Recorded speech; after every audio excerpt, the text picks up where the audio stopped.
In studio, Dr. Michio Kaku. I said that correctly, right, sir? That's right, you sure did. You have one of those names that is just fun to say. Dr. Michio Kaku. You're on the Opie and Anthony show. You like to say Opie, though.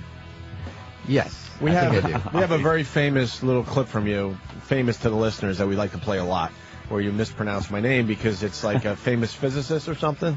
As in Oppenheimer, father of the atomic bomb. Yes. Oh, yeah, that guy. Father of the atomic bomb. Oh, maybe I should know You that should one. know him. Opie. Yeah, he headed up the Manhattan Project. Mm-hmm. Yes. See, I watch the all the good channels, my friend, and I'm not even going to try. What channel are you on, sir? What do you mean? Your show. Oh, well, I'm on the Science Channel. Science Channel. Yeah, every Sunday night, giving you the lineup of shows. And this November, my book, Physics of the Impossible, will be made into a 12-episode series for the Science Channel. Really? One chapter on lightsabers, one chapter on ray guns and Death Stars, one chapter on force fields, 12 episodes starting in November. And we're about a third of the way filming. We've been filming all over the country, the most fantastic physics sites of the world. Now, do you actually try to create some of these items like a lightsaber? That's right. What we do is we take impossible technologies like lightsabers and break it down, go to the laboratories, and show you at what point it finally becomes impossible. Oh, okay. And then with animation, we complete it. So by the end of the show, you have a working lightsaber with a few missing parts. Do you estimate how close we are to actually having those things, like without needing animation? That's right. I call them Class 1, Class 2, and Class 3. Class 1 is a few decades to maybe a century before we have them. Like a starship. It'll be about a century before we have the first working starship. Yeah? You think 100 years or so we should have? With the antimatter. We were just a few days ago filming in Chicago at America's largest atom smasher, where they make antimatter. Really? Yeah, we actually showed a canister which in principle can hold antimatter inside. Now, how would that? Through some type of magnetic field? Yeah, holding antimatter is quite complicated because if you touch it the wrong way, it blows up. Yeah, I would assume. Now, how do you get rid of the matter that is inside the container to put the antimatter in it so it doesn't then cancel it out? Yeah, well, first you have to evacuate it. Any air would destroy the antimatter. Yes. By the way, next month, Tom Hanks is going to be starring with an antimatter bomb called Angels and Demons. The whole plot line is that there's a secret society after the Da Vinci Code that wants to blow up the Vatican, and they're going to blow it up with an antimatter bomb. So they've been interviewing physicists left and right for that program to get some of the facts right. Mm-hmm. Yeah, they want to get a few things right. What is antimatter? Antimatter is the opposite of matter, so it has the opposite charge. An electron has a positron, has a positive charge. And when you go to the hospital and they want to take a look at inside of your brain, they have what call a PET scan. The P stands for positron, which is the anti-electron. So you have antimatter in a hospital. So is it the absence of matter or a different kind of matter? Different kind of matter. So that an electron and an anti-electron touch each other and they annihilate. 100% efficiency. Now a hydrogen bomb is 1% efficient. You lose 90%. Jeez. You lose 90% in a hydrogen bomb. I know because my friends work on these things. But my friends drink. You should see some of Jesus. No, I was offered a job by my mentor Edward Teller to design hydrogen warheads. But I didn't want to work on things as small as hydrogen warheads. I wanted to work on even bigger explosion. Really? The Big Bang. Yes, the whole creation of the universe. The big kahuna, right? That's what I wanted to work on. Jeez. What about the 3 telescope system you said that's going up that's supposed to be able to see through? What is it? There's dust that's 300,000 years that keeps us from seeing the Yeah, the we're going to in about 10 years we're going to be launching 3 satellites that'll give us baby pictures of the instant of creation. It's called LISA, and we'll be able to see the universe as it comes out of the womb. And maybe an umbilical cord. Maybe it'll pick up an umbilical cord that takes us before the Big Bang. So that's coming in about 7 to 10 years. This is some stuff that's very hard to wrap your mind around, is actually seeing things that had happened because of the distance being so far. That's right. But we have pictures of the Big Bang, baby pictures of the explosion itself. Really? So some people don't believe in the Big Bang, which is okay. I tell my students that they can believe that the Easter Bunny created the universe if they want. But we have photographs. We have photographs of the explosion itself, 300,000 years after the instant of the explosion. And it does look like an explosion. It does. Yeah. But wait, is that new? Because I've only seen the dust where they say we can't see through the. What were those? The Hubble couldn't see through the dust, or they built the Hubble to see through the dust? Well, there's something about the dust. Yeah, I say dust a lot. Yeah, if they had no dust mop, it was boo. There's a haze that we have photographed that dates back to 300,000 years after Genesis, after the instant of creation itself. That we have photographed. Nice. So we have actually photographed the fireball that created the universe. Baby pictures of the infinite universe. Wow. So what do you think it's going to look like, the actual photo? Because you could probably point to anything and just tell us that that's what it is. What's it going to look like? You said the moment it comes out. Well, we don't lie to you. No, I mean, your taxpayers' money. But most of us don't know, so I don't know. I have no idea. Do you have any kind of an idea of what it's going to look like, or is it going to look like many other photos, but you'll just know what it is? Well, it looks like an explosion. We know the temperature of the explosion, and we know the temperature today is cooled down. It's cooled down to about 3 degrees above absolute zero. And when you turn on the Opie and Anthony show, and the dial goes slightly off, and you hear that buzz, that static. About 10% of it is from Genesis. Really? From creation itself, yeah. Static. About 10% of static on the Earth and throughout the universe is leftover radiation from the Big Bang itself. Wow. I tell you, man, this is heavy stuff. That's fantastic. It's just going through you at every moment. That's right. It's around you. It's around you, and it's in you. You really feel part of the universe. Part of the explosion is part of you. But, like, how do you know that? Like, it's like, how do you know, like, you listen to static and someone goes, you know what, I'll bet you that 10% of that comes from the creation of time. Like, who puts that together? Okay, well, first of all, we know that, about 50% of static comes from Jupiter. Okay, you're actually listening to the planet Jupiter. Jupiter's the noisiest planet in the solar system. 50% of the static. Of the static, that's right. So Jupiter. Jupiter's fat and it yaps a lot. It's one of our listeners. So our space probes have listened to the static from Jupiter, and we found, oh my God, that static also occurs on the Earth, and about 50% of it comes from Jupiter, and about 10% from Genesis. You're actually listening to chapter 1, verse 1 of the Bible. And what is absolute zero? Well, that's a state of no motion, like what we have here. No energy, no motion. That was the bit we watched earlier from AAF. Well, where are you at with the Bible? Do you believe in, like, a God, like, or energy, or? Well, that's the killer question, that? right? Well, Einstein was asked that question. I don't know how many times he was asked that question. He finally said, look, there are two kinds of God. Two kinds of God. The first God is the God that smites the Philistines and parts the water, answers your prayers, and the God you pray to. But then the second God, he said, is the God that he believed in, the God of Spinoza, order, the God of beauty, simplicity, truth. That's what he believed in. He didn't believe that a God was created to smite your enemies. He believed that the God is a God of order that created this great universe of ours. That's how he put it. That's very logical. Pretty heavy duty stuff right there. Yeah. Time travel. Like when you're traveling the speed of light, they say you age differently than people on Earth. That's right. We measure it. Our astronauts are slightly younger when they come back from outer space. That's right. And GPS, GPS would fail if we didn't take that into consideration. Really? That's taken into consideration? Yeah. The GPS satellites, time is slowed down for the GPS satellites, and time speeds up on the moon. An astronaut on the moon is speeded up compared to an astronaut on the Earth. But how does that actually work? Where if you travel at the speed of light, they said, for how long, and you'd come back and all the people you know would be dead? Well, it depends on how close you go to the speed of light. For example, just a few days ago, I was in Chicago filming at Fermilab, America's largest atom smasher. Particles there go 99.99999% the speed of light.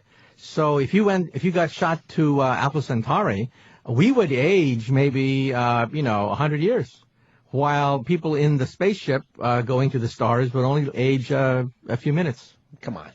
Yeah, I can't wrap my arms around that. Isn't I'm guessing that's the closest star to us. Is that 4.3 light years? Well, Alpha Centauri is 4.5 light years away. Right? Okay, it's like you got a gig there. I believe now. What are you talking about on such a long trip? So it would take you to get there at the speed of light. It would take you 4.3 3 years. At the fastest, right. 4.3 years to get to our nearest star, Alpha Centauri. And how old would everybody be when you came back? Well, see, if you're inside the spaceship, time slows down for you, and you're almost stopped in time. So people on the Earth looking at you inside the rocket ship would see you frozen. So for you, it may have only taken you a few minutes to go to Alpha Centauri, but on the Earth, it's aged 4 years. I don't. But Wow. how does that? I don't understand it. It's almost like, and this is why we always joke about how you talk about things very simplistically to people, because you're talking to turtles. I mean, That's hard. I mean, you talking to us is the way we would talk to turtles. Like, you these very basic things that you say, which for you are very easy. I can't grab it. Like, Can't wrap your mind around Well, it. look at it this way. Time is a river, old man river, that speeds up and slows down as it meanders throughout the universe. And we measure this. Time beats faster on the moon, for example, than it does on the Earth. They have a clock on the moon, clock on the Earth. By golly, the clock on the moon is racing slightly faster than a clock on the Earth. So time is not linear. It's a river that meanders. Now, the new wrinkle on all this that I mentioned in my book is that the river of time can fork into two rivers, and the river of time can have whirlpools, which may make time travel possible. So we're talking about a whole new realm of reality, the ability to perhaps go backwards in time and meet yourself, or no, meet your teenage mother before you're born. That's Back to the Future stuff. Yeah. That's now there are a lot of schools of thought of time travel that have been used on movies, television shows. Terminator. And Terminator is one, obviously, Back to the Future. And Lost now has delved into the time travel thing. Which school of thought are you as far as time travel? Are you the Biff Tannen Hotel Casino version where timeline can split off? Or are you the linear time travel where you go back and forth and there's no real changing of history? And then there's the Terminator type. Yes, time where travel, you keep trying and destroy the past. and wreck the past in order to save the future, but never seems to work. I'm of the school that the river of time forks into two rivers. So, Only two? Well, possibly 3, 4, depending on how many times you go into your time machine. You can have some real paradoxes unless the river of time forks. You know that you can be your own mother and your own father and your own son and daughter? Let's say I have a woman who then grows up and then decides that she wants to change into a man.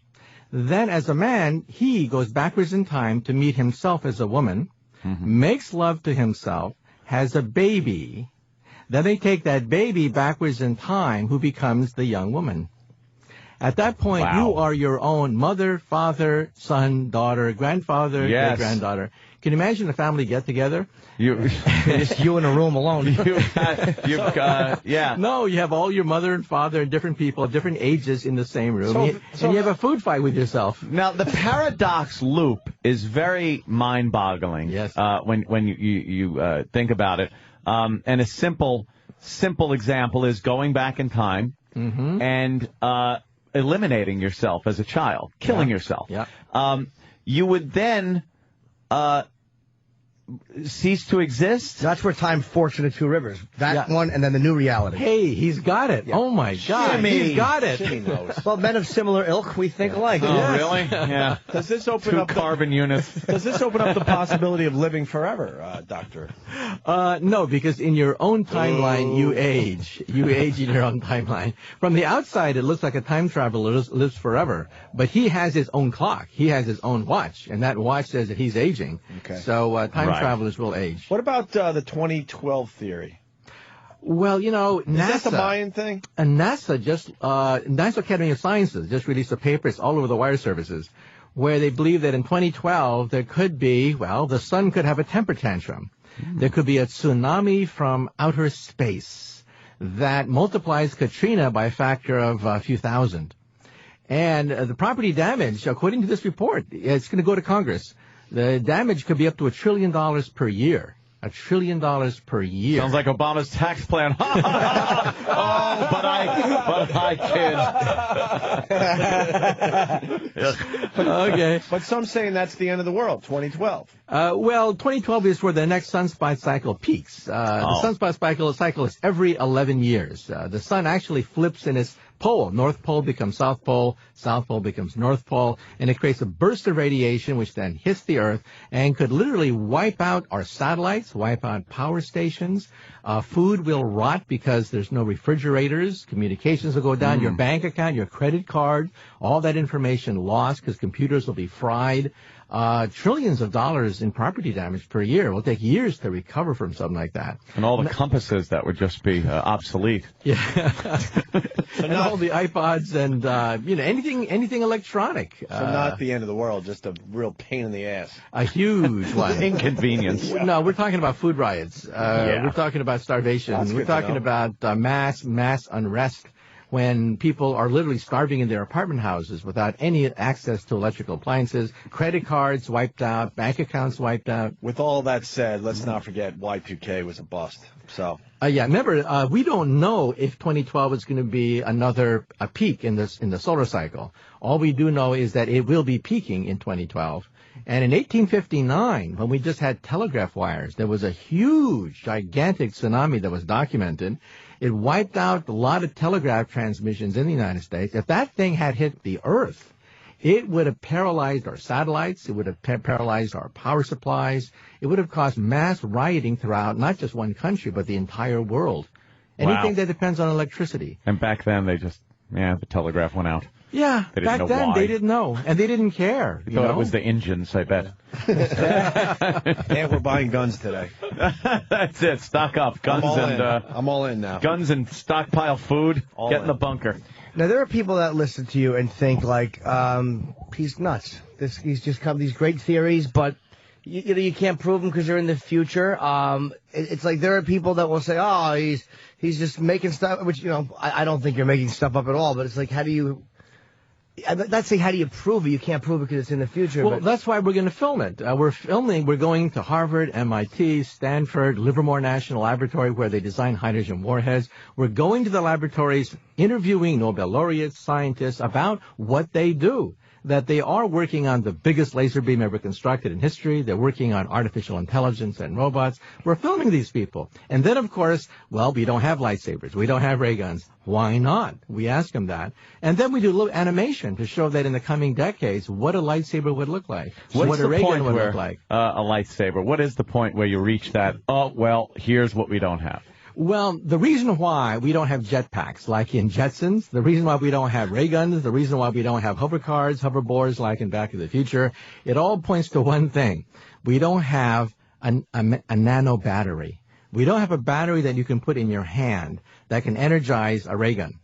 We can build a ray gun with a nuclear power plant behind you that'll fire, right. But then you have to carry a nuclear power plant into a firefight. It's a little difficult, yes. We have to miniaturize that nuclear power plant. That's what we're also working on with nanotechnology, manipulating individual atoms to create a handheld battery that can energize a lightsaber, a ray gun, a jetpack, and your portable hover train. What is this small power device based on? Nanotechnology. We have the ability to manipulate individual molecules. So with our film crew, we went to MIT and we actually filmed growing these molecular things called nanotubes. And so we filmed the whole process of how you would actually cook carbon to create nanotube fibers that are stronger than steel. These are fibers, maybe just about 50 atoms across, stronger than steel. They're some of the strongest fibers known to science, and we grew some right before the camera to show this is not science fiction. Really? How big is 50 atoms across? Pretty small, much smaller than a human hair. Can you see it, though, with a microscope? No, you can't even see it. Even see it. But we know it's there. We know it's there. Well, with a microscope. Well, with a microscope, you could see it, but not with the naked eye. Yeah. I want to interrupt because we got a very important phone call coming in. We do. Yes. Let me just grab this really fast. Right. Talking to Dr. Michio Kaku. Hello, sir. Hi. Can I talk to Opie and Anthony, please? You're on the Opie and Anthony show. This is Stephen Hawking. No, it's not. Stephen Hawking. Wow. You don't. Your voice has changed. Opie and Anthony, and happy birthday, little Jimmy. Thank you, sir. Jimmy. You got a question for Dr. Michio Kaku? Yes. I have a message for everyone. Okay. Your mom's boss. I don't know what that means. All right. Should have thought that one through. Yeah, right. You should have. I wrote that one out before. Had potential. But you know what? Stephen was in the hospital. In fact, he's still in critical condition. Oh, yeah, But they're saying yesterday that he's going to make a full recovery, which confuses us.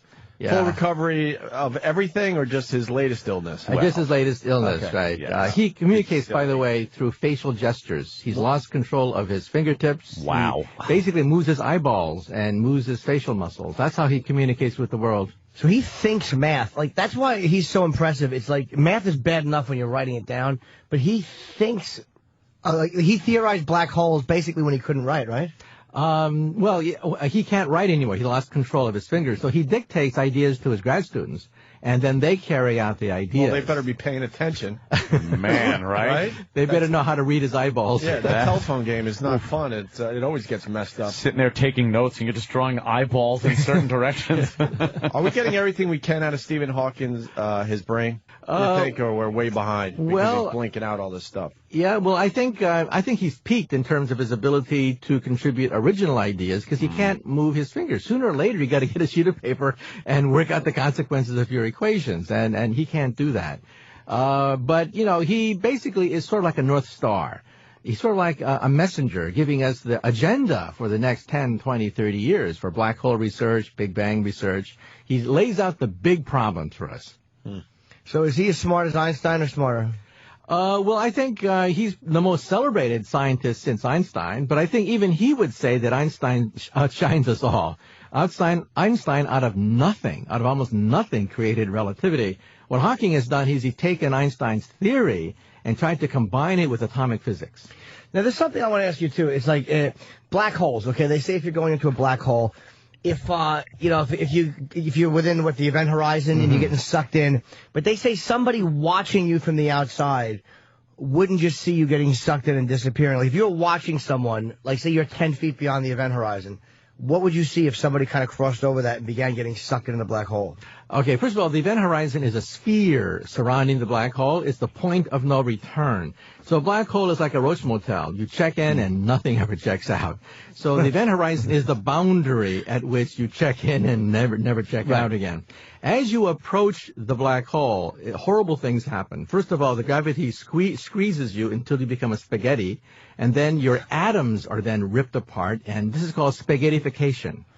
So even your atoms become spaghetti as the tidal forces between your head and your toe are so great that you're ripped apart. And as you pass through the event horizon, then of course you get toward the black hole and then you die.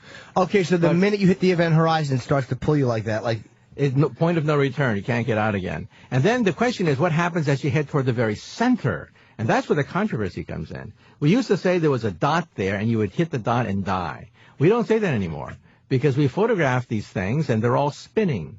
A spinning black hole collapses to a ring, not a dot. A ring, centrifugal force keeps it afloat. If you fall through the ring, you fall through the looking glass, and you may wind up on a parallel universe. Now, what would somebody see if they were watching you get ripped apart like spaghetti? They would see you almost frozen in time. From a distance, time slows down, it appears. So as you fall toward a black hole, you're in slow motion. So as you're getting ripped apart, would they still see the image of you whole? They would see the image of you whole being gradually torn apart by gravity. Gravity spaghettifies you, and they would see all that in slow motion. So from a distance, time seems to slow down. Would it be messy? It'd be very messy, right? Piece by piece, atom by atom, you're taken apart. Yeah. How long would it actually take, though? It would look like slow motion, but in reality, how long would it be taking? Thousands of years. There's a science fiction story where they throw the bad guy into a black hole, and you watch him scream for 1,000 years. Now, why so long? Because he's in slow motion as he heads toward the event horizon. Now, he himself, if you were to interview him, he himself would have said, it only took me less than a second to get sucked right into the center. Boom, it's gone. But from the outside, light is distorted from the outside. So as a consequence, from the outside, it appears as if it takes 1,000 years for him to slowly be ripped apart atom for atom. Now, how does it feel when you're explaining stuff like this, which to you is very basic, and we all just want to go, let's go over that again? I know. We just keep pounding. It's like, what? What is that? It's so hard to get, like, the basic I don't get. Yeah, but just remember there are two clocks. One clock on the the guy who falls into the black hole, Right. and one clock outside. The two clocks read different numbers. And then it's not so hard. You can have two times. Time on the guy who's falling into the black hole. Look, they're exactly a minute apart. It's like Einstein, the dog, not the scientist. When he went back in the DeLorean and he returned, he had skipped over the minute. So he came back and their clocks were different, off by a minute. See? They each have their individual clocks. Oh. Dr. Brown had his, and Einstein had his clock. They started the same, see? They started the same, and then they ended a minute different. Because the travel was instant for Einstein, but it took a minute for Doc Brown to see the DeLorean come back. Einstein used to say that he put a clock everywhere in the universe, each one beating at a different rate, but in reality he was too poor to actually buy one for himself. Oh, those physicists and their jokes. We couldn't take care of Einstein and get him a damn clock. Hey, what about Lost? Ann loves the Lost. Well, I don't want to ruin. I'm not a spoiler. Oh, is that like the problem? that? Because they have delved into time travel on Lost. Right. Okay. And let me I'll be vague. I won't use names or anything like that. But if there's a circumstance where somebody goes back in time and shoots somebody, would that shot person have always been shot? When the person grows up, will they have a recollection of always having been shot by that person that went back in time and shot them? Yeah, if you jump stream, if the river of time forks into two rivers, you jump stream from one stream to the other, meet somebody in the other stream, shoot them, they will have a normal evolution. They will always remember the fact that they were shot in that time stream. Exactly, but here's the problem. What if the fact that you shot that person was based on the way the person was because you shot them? How can you be on the basis of what you were in the past? How's See, that possible? here it is. You shoot somebody. They grow up now and eventually meet you. And the reason that you you shot them as a child is you knew how they ended up when they grew up. Oh, you knew the future, right? It's you know the future, so you shoot them. But the only reason the person ended up that way is because you had shot them. You didn't kill them, by the way. You injured them. Well, you created an alternate universe. This is called the many worlds theory in physics. You've created an alternate universe where there's another fork in the road, and that fork, this person has a whole new life, independent of the life you thought he was going to lead. But then they do grow up again and do annoy that person enough where the person wants to go back and shoot them as a child again, and you end up in a loop. I think it's time for the people in white coats to take this man away. Ant's actually spinning his finger in a circle. I am. Like explaining to Dr. Kaku what a loop would look like. Paradox loop. I think he's lost it. But it would. Look, he's babbling. He's babbling. I'm babbling. He really is a damn fool, isn't he? I can't even tell him I'm not because he would know. Yeah, of I'm course you are. babbling. And he has his hand up and he's making the circle motion. It's like a loop and his eyes are wide. But it makes a paradox loop where history keeps repeating itself. But it doesn't, you see, because the river of time kept forking, so there are no loops. If the river of time keeps on forking, there are no loops. Loops are whirlpools in the river of time. Whirlpools do cause contradictions, because you can go backwards in the past and meet yourself as a child and kill yourself as a child. Yes. So loops cause problems. But if you jump stream, then the stream simply forks again. So there are no contradictions. They're simply parallel realities, parallel versions of you. But are you thinking, like, we all have one, like, you have one brain, one personality. So is there possibly another person, like, am I possibly another personality somewhere else? No, you're babbling. No, I'm not. Once I start doing air charts with my fingers to show basic shapes, I was doing this. It's a loop, Doctor, as opposed to the square that you might think it is. And spinning his hand in a circle. We're all trying to show our intelligence and failing miserably. You know, we're like, I'm showing that I'm the dog who brings the paper, and you're the dog that wags. That's how smart we look. I'm the dog that wet the floor. I just made wet on the floor. All right, let me try one. All right, Opie. Nostradamus and his quadrants. Oh, okay. Quatrains. Quatrains. Quadrans. And his quads. You tried. Failed miserably. There. Nostradamus. That guy scares the hell out of me when that show comes on TV. Help me out so I can sleep at night. What is he all about? Oh, yeah. Well, Nostradamus, I read him as a child because people would talk about the fact he predicted the future into the coming centuries, right? It's a political allegory. It was metaphors, different things. He wrote basically in code. And so he would criticize the powers that be in code. But if you don't know what his code was several hundred years ago, it comes out as a bunch of gibberish. So he says things like an emperor will rise from the east and battle a king from the west. I mean, what does that mean? Yeah. Oh, It can be anything. I always think that his stuff is interpreted after the fact as having been a prediction. So once something happens, you can interpret what he wrote as anything. Right.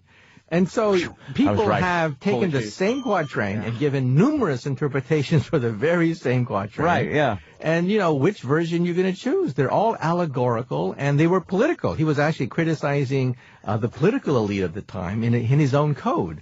And so looking at it today, it just comes out super mystical. Yeah. So you could read anything you want into concur. it. Yeah, I concur.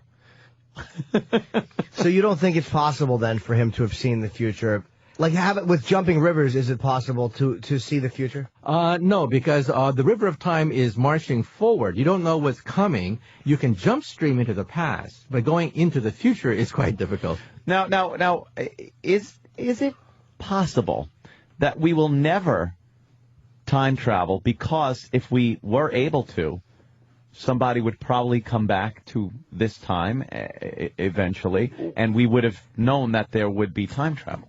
Well, I think that in the future, our future descendants may have the ability to create a time machine. So if somebody knocks on your door and claims to be your great-great-great-great-great-great-granddaughter, don't slam the door. But wouldn't that have happened already? Why wouldn't they come back, now? Maybe they have. Oh, damn it. Oh, boy. Well, how about the theory? How about I sent them away. I didn't answer the door. How about the theory that that's what extraterrestrials are? Because they're probably robots, so sent back, actually built by us somewhere in the future. Speaking about robots. No, not robots, but they're not. They're like androids or some sort. They're not really actually thinking creatures. That they were sent from us from the future to kind of observe and watch our progress. Oh, I gotcha. Mm-hmm. Well, if you saw the movie 2001, the robots land on the moon, create a moon base to observe us, and that is actually the most realistic encounter with extraterrestrial intelligence, because you're not going to send, if you're an advanced civilization, you're not going to send Captain Kirk from planet to planet to planet. There are too many planets. That's the silly. Stupidest way to explore the galaxy. That's just silly. Captain Kirk, what an ass. What you want to do is you want to send a robot to a moon which makes copies of itself. And then thousands of copies shoot out to land on moons to create thousands more copies for each robot. From one robot, you have 1,000, then 1,000 times 1,000, then 1,000 times 1,000 times 1,000, and pretty soon you're colonizing the entire galaxy. Where does it get the raw material to the soil. The lunar soil provides the material to create copies of itself. And this is how a virus colonizes your body. A virus is a molecule. It colonizes trillions of cells in 2 weeks, and you're sneezing. But it's a molecule. So how does a molecule colonize your body to give you a cold? By landing on a cell, hijacking the reproductive machinery so that it creates thousands of more copies of itself, viruses. Right. This means that on our moon, there is probably evidence of a previous visitation on our moon. It's the most mathematically likely source of a visitation.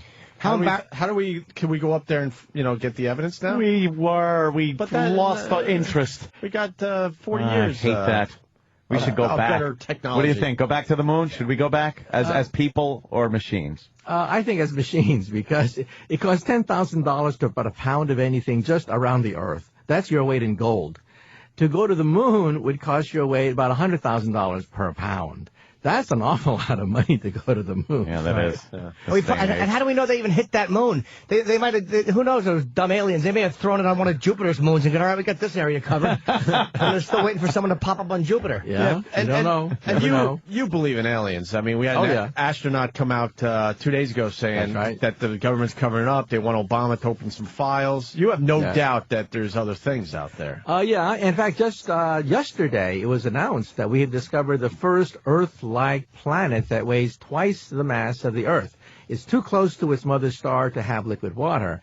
But, hey, we almost got a bullseye there. That's the holy grail, to find a twin of the Earth in outer space. So the Kepler satellite went up a month ago to look for 600 of these things. So late at night, when you look in the night sky, you will wonder if anyone's looking back. Yeah, that's true. That has always been a little freaky. Somebody kind of looks at our star and is like, just kind of looking at it, not knowing that we're whizzing around it like that. Yeah. What about cell phones? What about cell phones? What are they going to become? Oh, in the future? Yeah. Technology. Yeah. He knows a little bit about technology. Let me tell you what the Internet's going to become. The Internet's going to become the magic mirror of Snow White and the Seven Dwarfs. Many futurists believe that the future will look like a Disney movie. For example, the magic mirror, you go up to it and say, mirror, mirror on the wall, and it answers any question you want. That's what the Internet will become eventually. Peter Pan is the future of medicine. We'll all live forever, or close to it, and we'll all be very childlike, and we'll be like Peter Pan. We'll never want to grow up. That's the future of medicine. And if you look at Pinocchio, that's the future of artificial intelligence. Look how he has to talk to us. That's what we were joking about. You talk to us the way we talk to babies. But he has to. He tried the other way, and we all failed miserably. And I started drawing circles in my hand. That's right. It was after that circle comment, it was right back to Disney characters. and Dumbo's big ears. We really are dopes. Oh, my God. I know. Whew. We got Adriana in the studio. Fantastic. Big fan of Dr. Michio Kaku.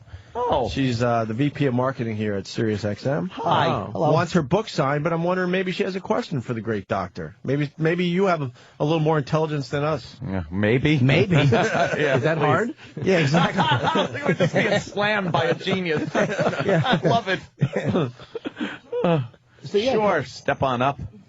Take Danny's mic. Well, I just have to say I'm a huge fan, so I'm very happy to be here. Oh, well, thank with you.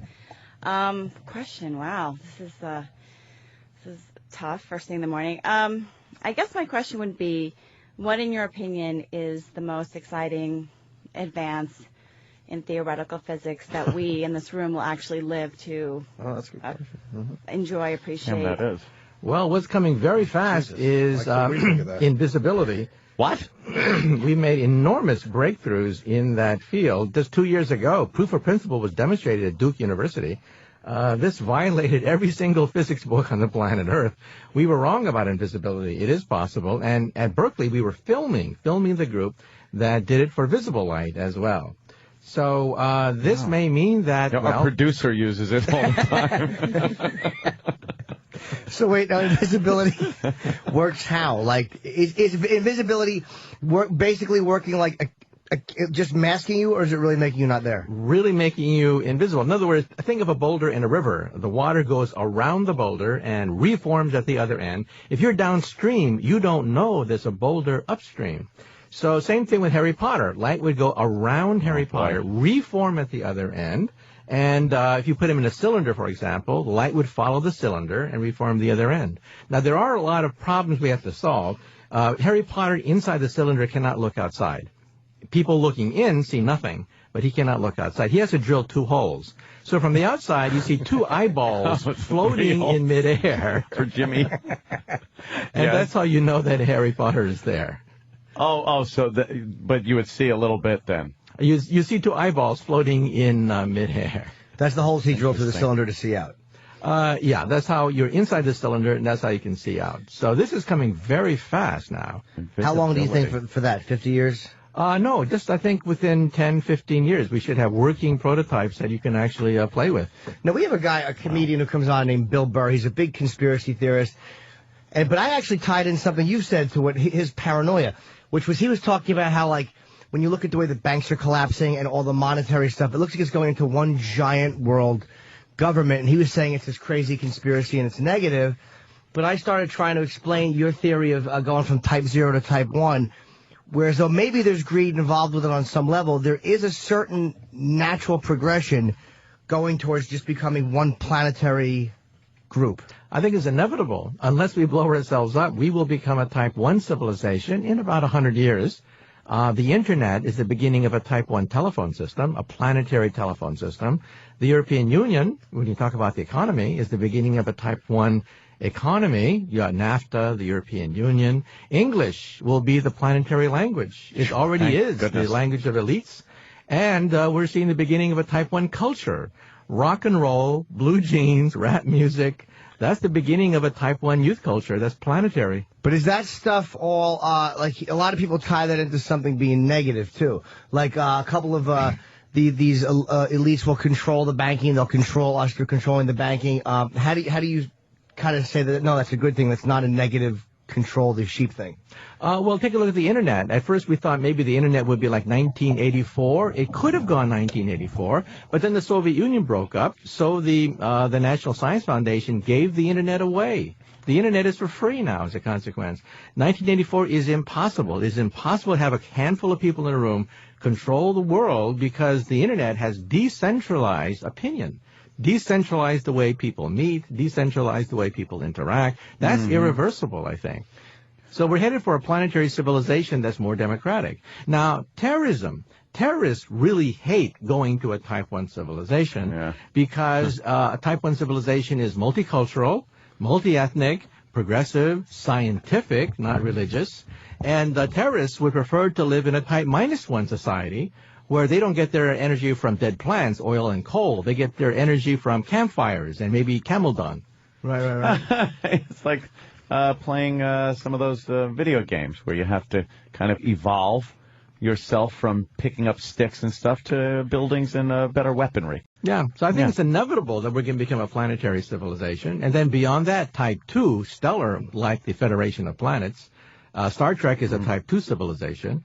And then type 3 would be like the Empire of Star Wars, would be a type 3 civilization. Ah, that's kicking ass. Now, to switch gears, I have a question, too, because we have to deal a lot of times, we've interviewed a lot of these really annoying 9/11 conspiracy theorists, and there's a theory here about the towers fell. When you watch them fall, they never could have fallen at that, and I know there's a mathematical thing that explains why they fell at the rate they fell. What is that mathematical? Because I know it exists, but I'm too dumb to know what it is. But I have to just tell people. Pull out a chalkboard out of his pocket and start writing it down. Formula for you, Tim? There's something. It's called a certain type of theory which explains the rate that the building fell. Well, first of all, the towers are more or less designed to do that, so it succeeded in that sense.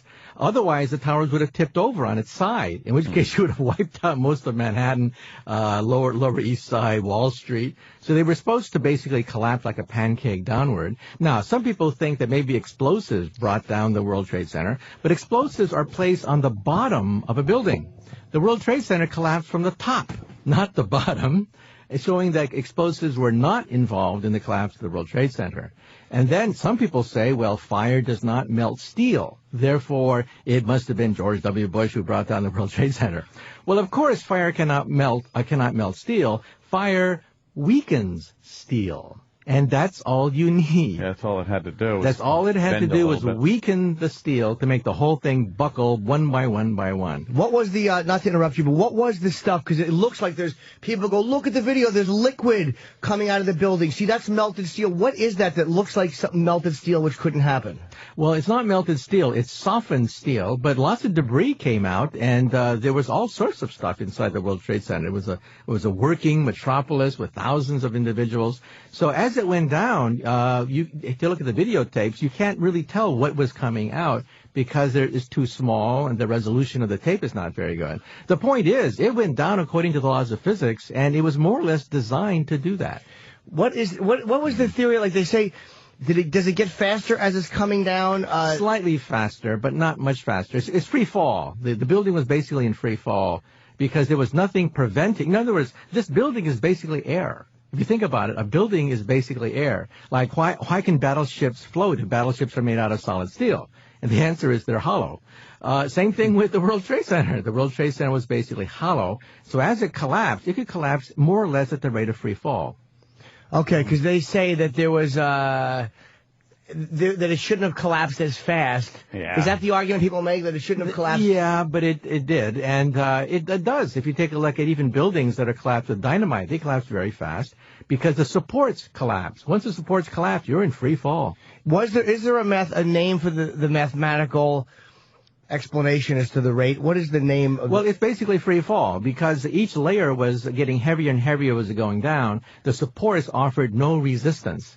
And that, by definition, is free fall, something that Galileo studied hundreds of years ago. Okay, I thought there was a name for the theory of how it... But okay, I guess that was... So this pancaking was more or less designed into the World Trade Center so that it wouldn't topple over and destroy Wall Street. All right, worked. All right, good. It worked. It wasn't liquid steel flying out, because people say that, and I don't know how to respond to that. No, it wasn't liquid steel coming out. There was no melted steel. Fire cannot melt steel, as people correctly point out. Fire weakens steel, and that's all you need. Well, that fire, anyway. What about, ones that they use to melt steel in a steel mill?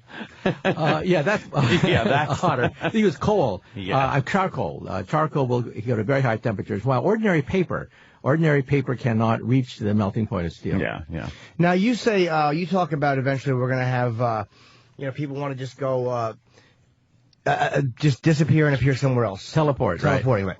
Now, your theory was that we're still, 1,000 years away from that, or roughly? We can teleport atoms now. We can teleport photons. A photon is a particle of light. So on Star Trek, when they say, shoot the photon torpedoes, a photon torpedo is a flashlight. What dummies. They really were. That's hilarious. So we can teleport photons. We can teleport atoms now. Maybe a gene or a virus in the coming years. A human being is very difficult to teleport. That may take centuries. Yeah, I would think. Because you said that people I would think. I concur. People would have to die to be teleported and Yes. put back together. You would see Captain Kirk dissolve and die, and then all of a sudden this other Captain Kirk comes saying that he's the real Captain Kirk. He has all the memories, mannerisms of Captain Kirk, and so you wonder about soul. If you die, and all of a sudden there's this carbon copy over there who has all your memories, where is your soul? Who are you if you just died? That's did you see the movie The Prestige? No. Oh, okay. Because they actually had a machine that made an exact duplicate of yourself with the same memories and everything. And this magician was using it to teleport himself across a stage. And meanwhile, the original him would drop down into the stage into a thing of water where he would then drown himself to keep doing this trick, but without having so many of him made every evening. Teleportation. Yeah, that would be some type of teleportation. Oh, it's insane. It's a terrific movie. Love that movie. Michio Kaku. Yeah, Can I jump in? I highly recommend it. You were talking about death, and there have been studies that right when you die, your body loses a few grams of weight. You're supposed to lose something like 20 grams. However, people have tried to duplicate that experiment at hospitals. Nobody has been able to duplicate that. Oh, they haven't? No. But why you say you're supposed to lose 20 grams? Because it became an urban legend. Somebody once did it and said that. There are a lot of urban legends out there that are very hard to verify. And they're saying that 20 grams is your soul leaving your body, right? Right. But at hospitals, so people do weigh people before and after death, and they see no difference. So it's not easy to verify that statement. So when probably you evacuate too, Well, yeah. No, they actually, the experiment was they were weighing the bed or something, So if you did, sorry, Doc, shit your pants, it's still in the bed. It's on the bed, right? Right. Thank you for clearing that up, Opie. Because the good doctor didn't know what evacuate meant. Oh, my God. It's amazing, like, how we try to explain things to him. You explain what evacuating means. You make what a circle would look like. Paradox in my hand. Do you think we're dumb, Doc? How dumb do you think we really are? I think you guys are play acting. You guys are smart as a fox. We're play acting, so we're coming across as stupid. He's saying you guys couldn't be as stupid as you're pretending to be. Exactly. Let's go back to high school. If this was a lunch table, would you sit with us? I think twice. A smart person can impersonate a dumb person, but a dumb person cannot impersonate a smart person or another dumb person. Okay. I had another question. I forgot it. Well, after you said that about us. I have one. Okay. Since we were talking about Star Trek before, Yes. I would like to go back to that for just a minute. Yes, my favorite series. Obviously, warp speed is nowhere near attainable at this point in time. Yeah. But let's say some point in the future we could handle some kind of warp speed technology. Would a vessel similar to the Enterprise or a spaceship be able to even handle that kind of tremendous speed through the galaxy? Yeah, in fact, we're going to answer that question for the Science Channel when we do this filming of Warp Drive. Question, Dan. Yeah, there was a physicist who watched Star Trek. First time he watched it, he saw the thing zapping faster than light. So he said, well, he's a physicist. He's going to go back to Einstein's equation and find a solution that allows for Star Trek travel. And he found it. And here's how it works. Instead of going to the stars, you let the stars come to you. You compress the space in front of you and expand the space behind you, so you don't move at all. The stars come to you. Like wormhole technology, pretty much? This is not wormhole technology. Let's say you want to walk across a carpet. You're getting ahead of the game. Glad you're an idiot now, too. Everyone knows that. I'm glad you're stupid now, too. I'm dumb. No, wormholes are another way to do it. But this one is a la Star Trek now. What you do is, if you walk across the room to a table, you can walk across the room, or you can lasso the table, drag the table toward you, and then just hop across, because the carpet has been compressed. This is called the Alcubierre Drive, and we actually interviewed him for the Science Channel.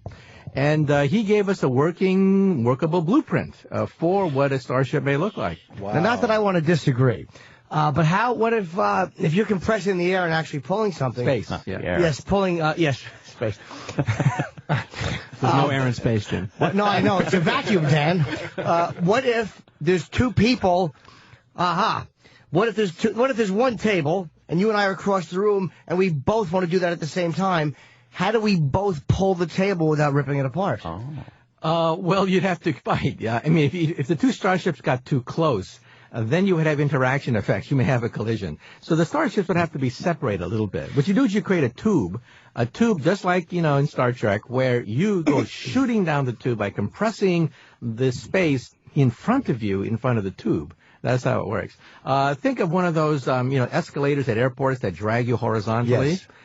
Same thing there. What happens is the escalator collapses space in the forward direction. Behind you, more escalator metal comes out, and you don't move at all. You're just sitting there, and the escalator... relative to But you are the escalator, you're not moving. You're not moving. But then relative to the actual airport, you are getting from point A to That's point B. how it works.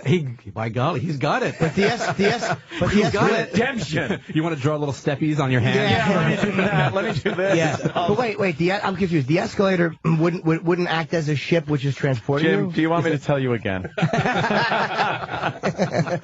You're Dr. Anthony Kaka.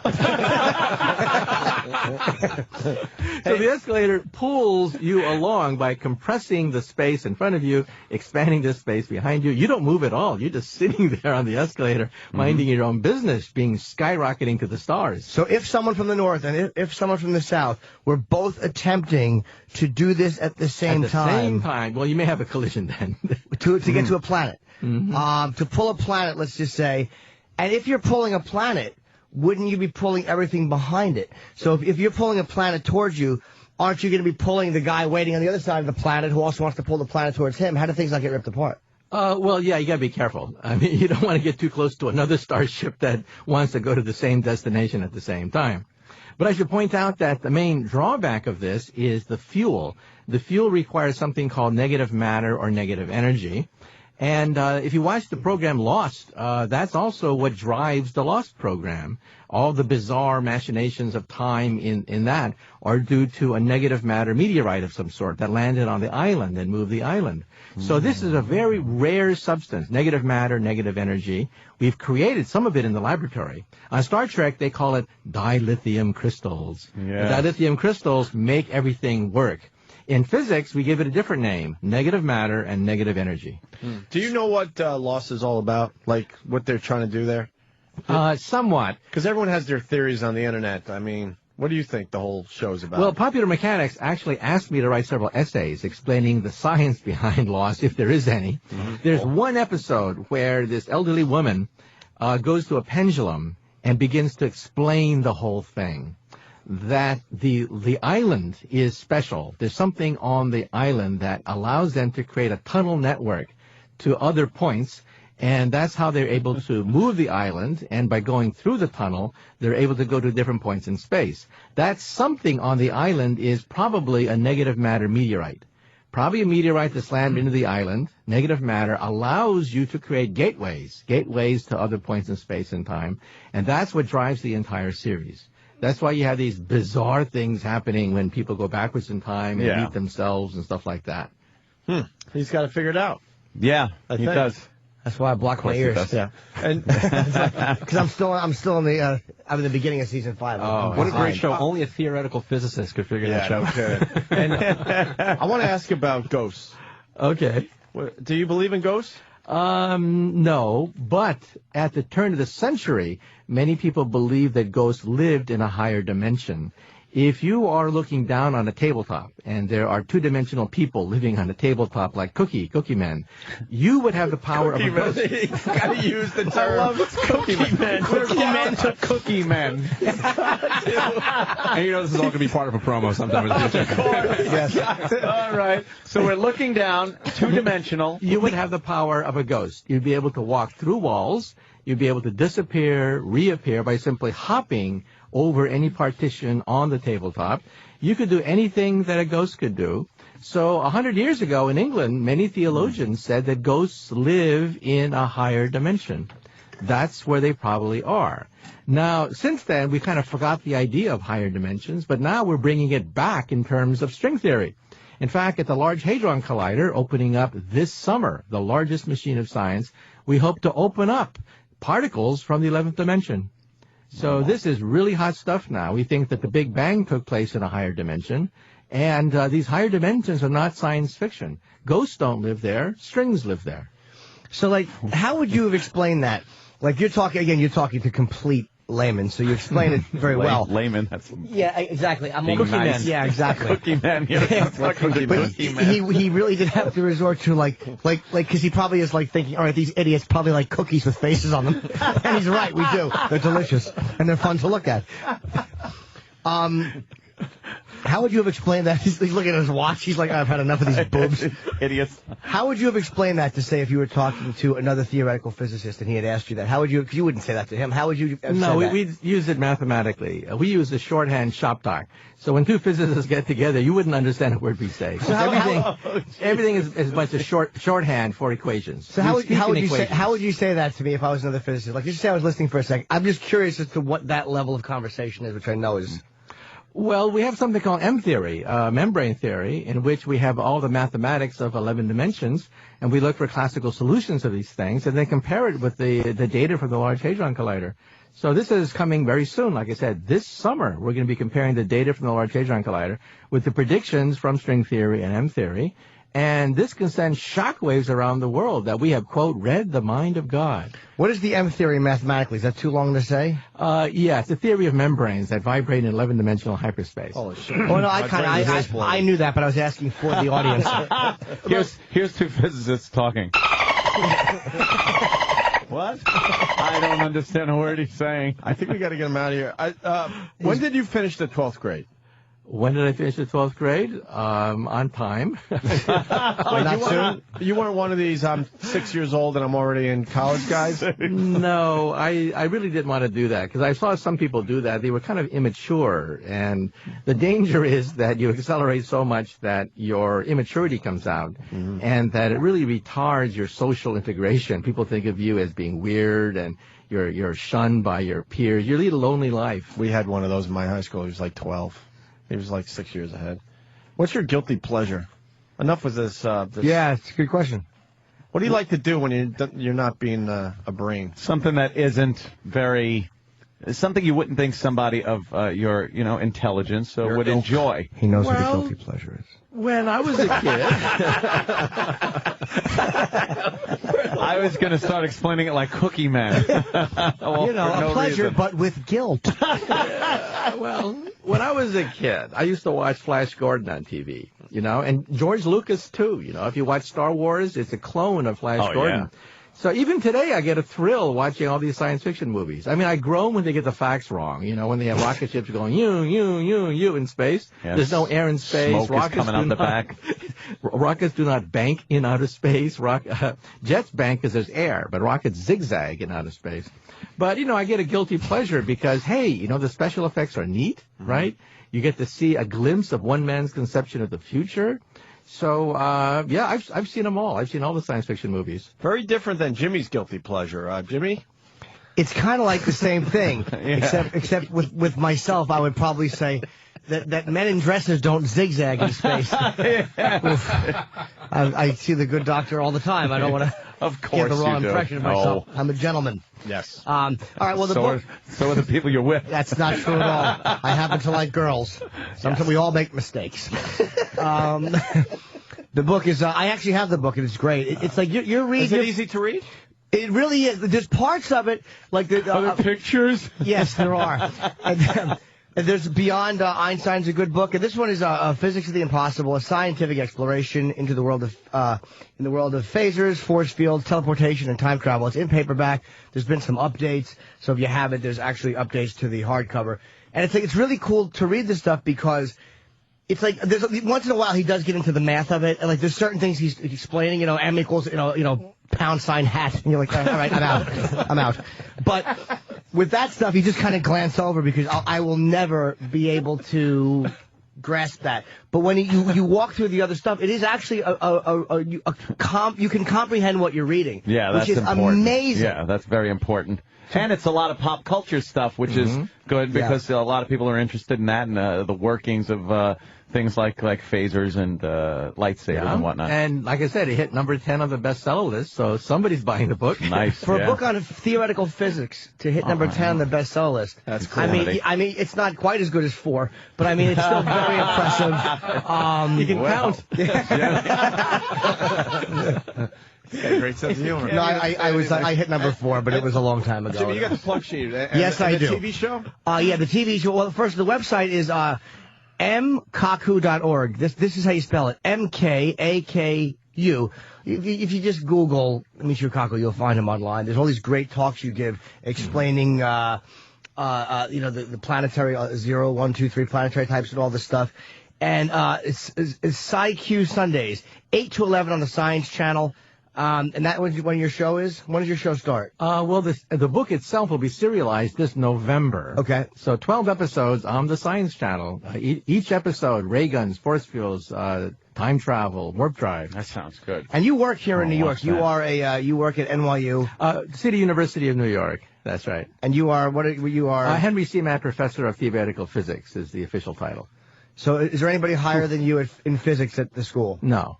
No. That really was at that level. That was the only moment of disgust I saw coming out of that. Wait, no. There are actual students that have to take your class? Yeah, he's a professor. How hard is that class? But you don't talk to them like as gently as you spoke. Do you? When is the last time you said cookie man in class? I teach, actually, believe it or not, elementary astronomy this semester. We're up to 500 students now. So I show videos every lecture. We have guest lectures, planetarium shows. It's a multimedia success, my course. So is it, and we know you're leaving, but I have to ask you, the astronauts have been coming out. Project Blue Book for a long time was the Air Force's way of, I think originally it was done to debunk UFOs. That's right. And then the guy who I think was the head of it, who was a skeptic, became a believer. That's so it right. actually worked completely the opposite.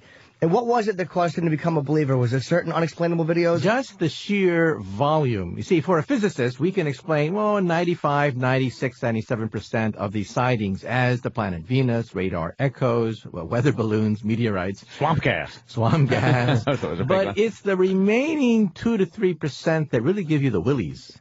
There's a handful of these sightings, like a famous JAL sighting, that really give you the creeps. What's that one? These are multiple sightings by multiple modes. JAL airliner going over the Pacific saw something off the ship. It was tracked by radar, seen visually, seen by the pilot and the co-pilot and the crew. Pretty credible witness. Yes, very credible. I mean, one person saying, "Hey, I saw a flying saucer." I mean, what does that mean? Right. Maybe he had a good time last night. But hey, the whole crew saw it, tracked by radar, seen visually. There are videos of it. I mean, you can see the radar trackings on the internet. And pilots understand things like that give you the creeps because pilots understand enough about the way things travel in the air where, it's not a new piece of technology. Like even years ago, if a pilot saw a stealth bomber, he would have understood it was some type of a military plane. He wouldn't have thought it was a flying spaceman ship. It's got wings. It's made to fly through the air. It has to travel in a certain way like aircraft do. If you get something that can just change direction doing 10,000 miles an hour, it's not an aircraft that's built here, Yeah. Now, my own personal theory, as I mentioned, is that 2001 is based on the idea that on the moon there is a robotic probe left over from a passing Type 3 civilization. Perhaps periodically they just check up on us. So they're automated. There's no one in these things. They just are sent from, not from deep space, but from the moon. And then they just send back a message. Still stupid. Come back later. Still Cookie Man. Cookie Man. Do you have any, I'm sorry, I don't remember your name. Adriana, do you have any final questions for the doctor? Because I know we've asked some, but you asked a better one than we did. That's for sure. Not hard. That's a good question. Well, actually, I have a question. Yeah. What do you suggest? Just go to the mic so people can hear. I think one of the great things that you've done is bring a lot of this very exciting stuff going on in theoretical physics to people, everyday people. So we don't have to be physicists ourselves to stay tuned and understand what's being learned and asked. What would you suggest for people who are really interested in this as kind of the best way to stay involved and stay in touch? I mean, I literally, you can read all the books that come out, but what are some other suggestions for people who are really into this stuff? Well, the web has really opened up enormous possibilities. Of course, there are quite a few books being written. I've written some. My friends have written some books. But there are also public lectures. There are also stuff from NASA, nasa.gov. The Large Hadron Collider is coming out this summer. Plenty of press releases about that. So if you just get on the web, there's just so much happening. Next month, for example, a Tom Hanks movie comes out about antimatter blowing up the Vatican. Quite a few science fiction movies coming out next month. And Kepler is up in space now, and we'll be detecting maybe up to 400 Earth-like twins in outer space. So every month there's going to be some kind of breakthrough being made in physics. So this is a very exciting time to be alive, and on the web you can keep track of all this. Very cool. Thank you. There you go. Just pop it in a search engine. Yeah, let's get the good doctor out of here. And the paperback is in stores now? That's right. And again, this fall, the book will be serialized on the Science Channel beginning November. Great. Very cool, thank you Doctor. very much. Thank you Always, so much. My pleasure. Always Anytime. fun. Give me a call. Always fun. Yes. Shall we back? Thank you.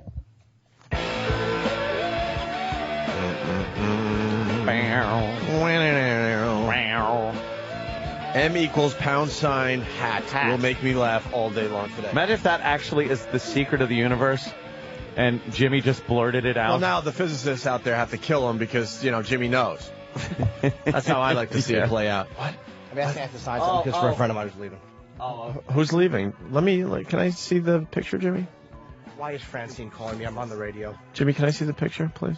What kind of makeup do I have on? Dude, they're still like... God, this is the worst we picture hate we that ever picture. took. Why are there copies of that one still around? The black and white one? That was the one where they the black and white one's much better. That's the one they photoshopped. One is so horrible. They put so much makeup on us. Remember the Ronald Reagan makeup and everything? And then the Photoshop where my neck is twice as long. Thanks. Yeah. No, I got it. It's a gyraf. I could do this. Oh, is that the promo? Sorry, is that the promo pic where you look like an alpaca?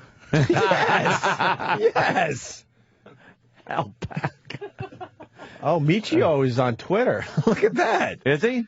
Hey, he's doing a little trolling, is he? Michio Kaku on Twitter. He's twittering. Now you just have to figure out who would have Michio Kaku. Yeah, I know. You got to add him. Come on. No, I mean he got his name. Oh yeah. How many Michio Kakus are out there? Michio Kaku.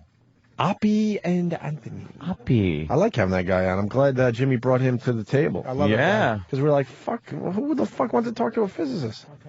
But he's a fun physicist. Absolutely. He puts the fun in physics. Let's do some speed round stuff.